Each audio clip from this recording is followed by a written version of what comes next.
Welcome to the help academy. मैं Hasan sir आपके बीच CBSE की एक बहुत ही इम्पोर्टेंट न्यूज़ लेके आया हूँ।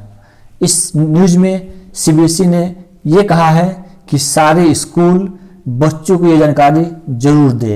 ये काफ़ी इम्पोर्टेंट वीडियो होने वाला है regarding to CBSE exams for class 10th and 12। तो बच्चों 10th और 12 जो बच्चे क्लास 10th और 12 में हैं, इस साल बोर्ड एग्जाम देने जा रहे हैं, उनके लिए ये खबर काफ़ी इंपॉर्टेंट है। तो आइए शुरू करते हैं। चलिए बच्चों शुरू करते हैं हम लोग। और क्या कहा है सीबीएसई ने? सीबीएसई ने कहा है केंद्रीय माध्यमिक शिक्षा बोर्ड ने जारी किया दिशा निर्देश। बोर्ड ने सभी स्कूलों को कहा कि छात्र छात्रा को दो इसकी जानकारी। क्या कहा सीबीएसई ने? 10 से 12वीं चैप्टर के बॉक्स से आएंगे वैल्यू बेस्ड प्रश्न। बच्चों आप जैसा कि जानते हो कि आपका कोई भी बुक होता है, तो बुक में आप चैप्टर जब पढ़ते हो तो उसमें बॉक्स में क्वेश्चंस होते हैं, ठीक है। उसके बाद कुछ क्वेश्चन छोटे छोटे क्वेश्चन होते हैं बॉक्स के अंदर, कुछ सिंपल क्वेश्चन होते हैं। तो बहुत सारे बच्चे क्या करते हैं, इन क्वेश्चन को स्किप कर देते हैं, छोड़ देते हैं।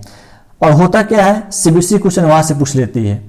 तो आपको कोई भी चीज छोड़ना नहीं है। आपको हर चैप्टर सीबीएसई के बुक, चाहे वो मैथमेटिक्स हो, चाहे फिजिक्स हो, चाहे केमिस्ट्री हो, बायो हो, एसएसटी में आपका हिस्ट्री, ज्योग्राफी, सिविक्स हो, आपको क्या करना है कि सब चीज पढ़ना है। आपको हर चीज पढ़ना है, एक एक लाइन पढ़ना है।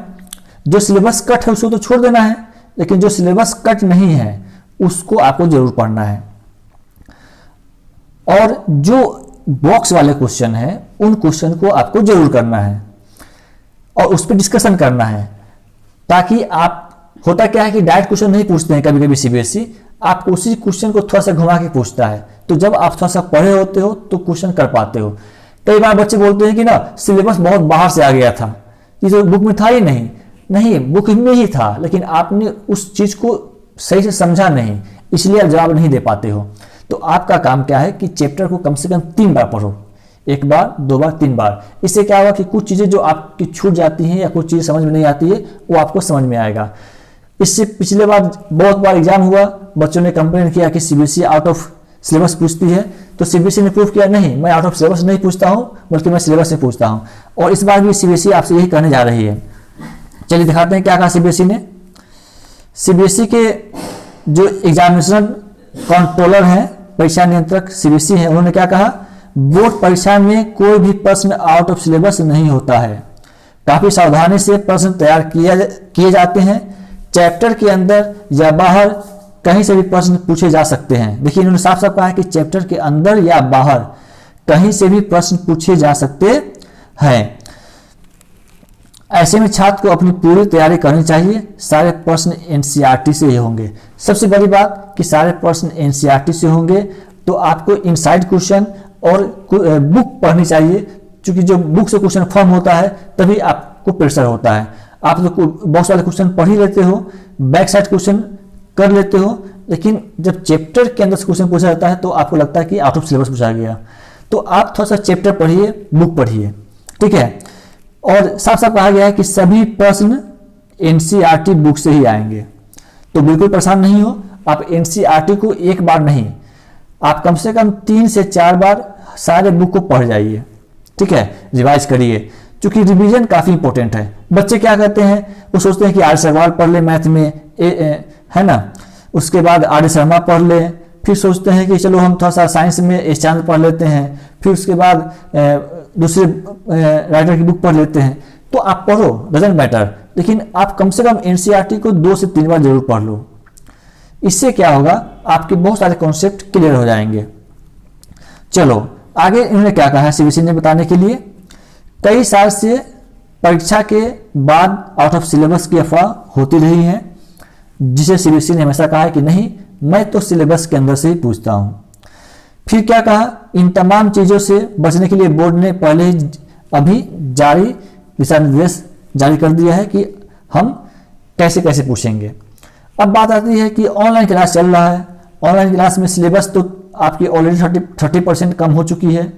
20% कम होगी या नहीं होगी, इसके बारे में बोर्ड ने भी कोई राय नहीं दिया है। तो आप बिल्कुल तैयार हैं, आपकी तैयारी 70% पे करनी है। उसके बाद एग्जाम की बात जो था कि मई में होगा, एग्जाम आपका जो मई में होने वाला था, और सीबीएसई के प्रिंसिपल ने कहा था कि नहीं एग्जाम आप मार्च ही में लो, ठीक है। तो अभी रिव्यू चल रहा है, मंथन चल रहा है इस पे कि एग्जाम मई में ठीक रहेगा कि मार्च में ठीक रहेगा, या बीच का कोई रास्ता निकाला जाए। सिलेबस कम के बारे में भी अभी कोई कंफर्म नहीं है कि अभी सिलेबस कम करके 60 से 40% 50% जो करने की बात थी, अभी वो भी कंफर्म नहीं है। तो कंफर्म होगा, टाइम लगेगा, और आप तैयारी अपनी खराब नहीं करना है। तो आपको करना क्या है, आप लग जाओ। नवंबर आज कितना हो गया, आज आपका नवंबर हो गया 16 नवंबर हो गया, दिसंबर, जनवरी एंड फरवरी, 1 2 3 महीना आपके पास पूरा समय है। आपको चौथा महीना भी मिल जाएगा, नवंबर कुछ और कुछ मार्च। तो आप मान चलो कि आपके पास 3 महीना है, आपकी सारी प्लानिंग 3 महीने के हिसाब से होनी चाहिए। जो तैयार है उसकी रिवीजन, जो तैयार नहीं है उस पर काम करना है, फोकस करना है। रिवीजन आपकी तैयारी को और अच्छा करता है। तो एकदम लग जाइए। मेरी सारी शुभकामनाएं, मेरी सारी विशेष आपके साथ हैं, आप सभी अच्छे नंबर से पास हों। चलिए तो आगे बढ़ते हैं बच्चों हम लोग। इसमें से और क्या क्या सीबीएसई ने कहा चैप्टर में दिए गए प्रश्न के अलावा चैप्टर के अंदर से भी प्रश्न पूछे जाएंगे, ठीक है। चैप्टर में दिए गए बॉक्स को स्कूल अच्छे से पढ़ाए क्योंकि बॉक्स से प्रश्न आ सकते हैं। देखिए क्या कहा कि चैप्टर के अंदर से क्वेश्चन पूछे जाते हैं, तो जो बॉक्स वाले क्वेश्चन हैं वो स्कूल अच्छे से पढ़ाए, ठीक है।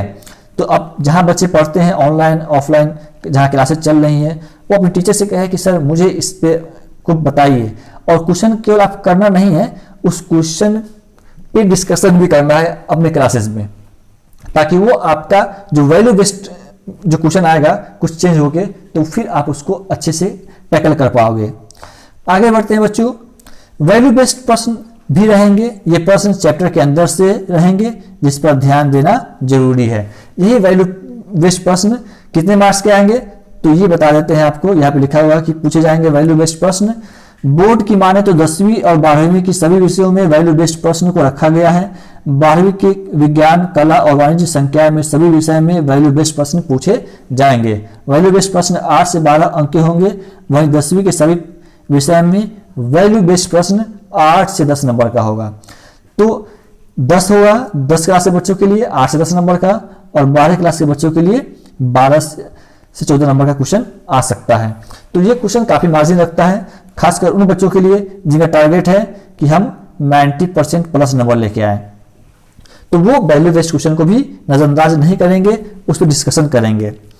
तो वैल्यू बेस्ड प्रश्न पे ज्यादा दिक्कत होगी, वो क्वेश्चन आपके इनसाइट से आएगा, तो आप इससे पूरा ध्यान दोगे, ठीक है। अच्छे से चैप्टर पढ़ोगे, जब 2 से 3 बार 4 बार पढ़ोगे तो ऑब्वियसली कहीं से भी क्वेश्चन आएगा तो आप कर लोगे, ठीक है। 4 बुक पढ़ने से बेहतर है, 4 बुक पढ़ने से बेहतर है कि एक बुक को 4 बार पढ़ा जाए।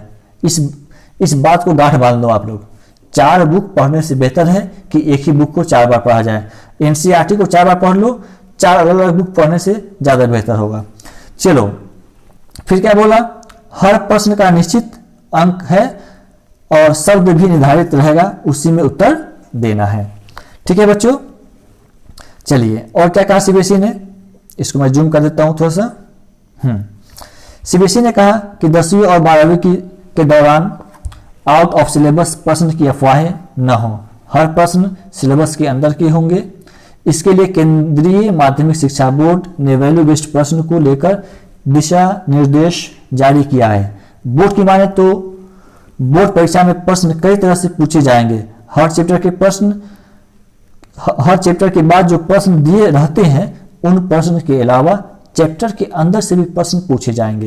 ये काफी बड़ी बात है कि अंदर से पूछा जाएगा। सारे बच्चे कहाँ ध्यान देते हैं, इनबॉक्स एक्सरसाइज, अंदर ध्यान नहीं देते हैं। आपको अंदर भी घुसना पड़ेगा अगर आपका टारगेट 90 प्लस मार्क्स लाना है तो। बोर्ड ने सभी स्कूलों को इसका दिशा निर्देश दिया है। स्कूल को इसकी जानकारी छात्रों को देनी है। बोर्ड एग्जाम के कुछ महीने रह गए हैं, ऐसे में सभी विद्यार्थियों को चैप्टर के बॉक्स को पढ़ाने के निर्देश दिए गए हैं। पिछले कई साल से कई विषय की परीक्षा के बाद आउट ऑफ सिलेबस की अफवाहें होती रही हैं, जबकि बाद में बोर्ड को इसके लिए प्रूफ देकर सिलेबस के अंदर प्रश्न पूछे जाने की बात बतानी पड़ती है। तो मैंने पहले कहा कि सीबीएसई कहता है कि मैं बाहर से नहीं, हम बुक से अंदर से पूछते हैं, हम सिलेबस से पूछते हैं। बस आप पढ़ाई को थोड़ा सा प्यूरिफाई कर लो, है ना। आप पढ़ते हो, आप अपने चैप्टर को पढ़ते हो, लेकिन आप उसको समझ नहीं पाते हो, आप केवल उसको 50 से 60% समझ पाते हो, ठीक है। अगर आप उसको 80 से 90% समझ जाओगे तो फिर आपका मामला अच्छा आ जाएगा, आप 100% नंबर ला सकते हो।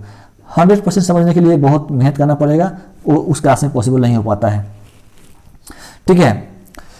फिर क्या बोला, इससे छात्र और अभिभावक गुमराह होते हैं और कोचिंग ट्यूशन और बहुत सारी परेशानियों का सामना करना पड़ती है। टेंशन रहता है कि बच्चा फेल होगा, नंबर कम आएंगे, बच्चे भी फ्रस्ट्रेट, पेरेंट्स भी फ्रस्ट्रेट, पूरा system frustrate. Don't be frustrate, है ना। आपको करना क्या है, प्रैक्टिस करनी है। मेरे इस चैनल को सब्सक्राइब करें, लाइक करें, शेयर करें, ताकि आपका एक लाइक, आपका सब्सक्राइब मुझे हौसला देता है कि मैं बहुत ज़्यादा वीडियो बनाऊं, मैं आपके बहुत सारे पोर्शन को कवर कर पाऊं। तो आप इस वीडियो को खूब फैलाएं और मेरे चैनल को सब्सक्राइब करें। और थैंक यू फॉर वॉचिंग।